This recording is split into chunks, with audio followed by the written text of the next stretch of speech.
ভাঙো ভাঙো শুধুই ভাঙো, বাংলাদেশ আর গড়বে কবে?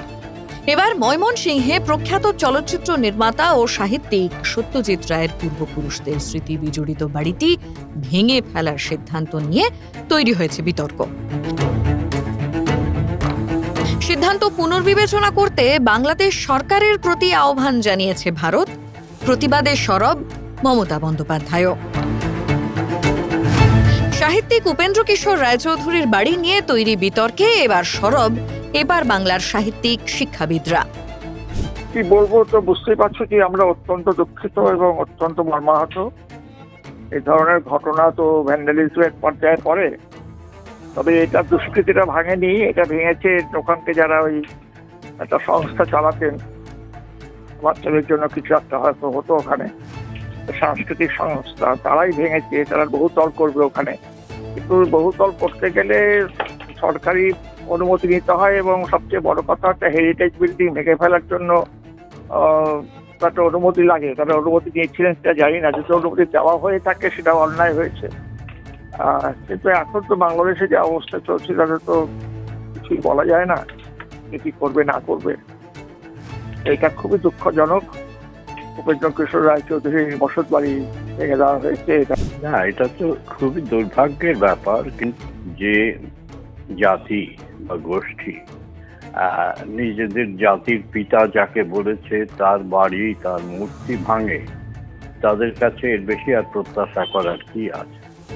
এটা আগেও হয়েছে, আমার মনে আছে সম্ভবত 2015-তে আমি তখন ব্রাহ্মণবাড়িয়া গিয়েছিলাম একটি কবিতা সম্মেলনে। সেখানে ওস্তাদ আলাউদ্দিন খাঁর বাড়ি ধ্বংস, জিনিসপত্র, ছবি, তার তানপুরা সব ভেঙে ধ্বংস করে দিয়েছিল মৌলবাদীরা।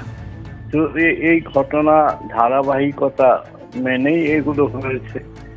একে এদের অপরাধ হচ্ছে, একে হিন্দু, তার উপরে হচ্ছে এরা কলকাতায় পরে চলে এসেছিলেন, বাংলাদেশে থাকেননি।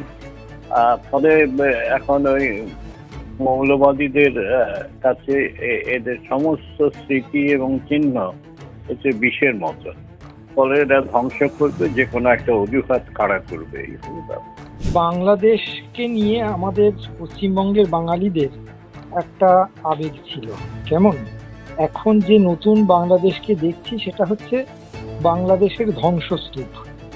তালিবানের সঙ্গে আর নতুন বাংলাদেশের কোনো খুব একটা ফারাক আমি দেখি না।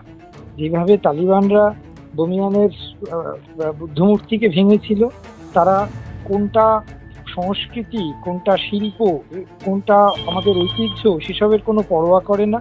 এই নতুন বাংলাদেশ যে গঠিত হচ্ছে, বা গঠিত বলবো না, ধ্বংসের দিকে যাচ্ছে, তা সেটা হচ্ছে একটা তালিবানেরই আরেকটা মানে কি বলবো, আরেকটা রূপ। তারা না বোঝে ঐতিহ্য, না বোঝে শিল্প সংস্কৃতি, তারা শুধু ভাঙতে। এবং এতে শুধুমাত্র মানে সত্যজিৎ রায়ের দেখুন এতে কিছু এসে যায় না, বা আমাদের যে তিন পুরুষের যে ঐতিহ্য, মানে উপেন্দ্র কিশোর রায়, সুকুমার রায়, সত্যজিৎ রায়, তার যে একটা লিগাসি, এটা তো শুধুমাত্র পশ্চিমবঙ্গের নয়, এটা আপামর বাঙালির গর্ব। সেটাকে যখন এরকম ভাবে ভেঙে ফেলছে, সেটা শুধু বাংলাদেশের ক্ষতি নয়, সেটা হচ্ছে আপামর বাঙালির ক্ষতি। যে লড়াইয়ের মাধ্যমে, যে পবিত্র লড়াইয়ের মাধ্যমে বাংলাদেশ গঠন হয়েছিল, আবার সে পূর্ব পাকিস্তানের দিকে বা ওই তালিবানের দিকে আস্তে আস্তে চলে যাচ্ছে। এবং আরও যেটুকু রয়েছে সামান্য অবশিষ্ট, সেটুকু আমার মনে হচ্ছে ধ্বংসের দিকে চলে যাবে। যদিও এই ঘটনার বিরুদ্ধে প্রতিবাদ শুরু হতেই খানিকটা নড়ে চড়ে বসেছে বাংলাদেশের ইউনূস সরকার। ব্যুরো রিপোর্ট, সংবাদ প্রতিদিন.in। ফলো করুন সংবাদ প্রতিদিন ডিজিটাল।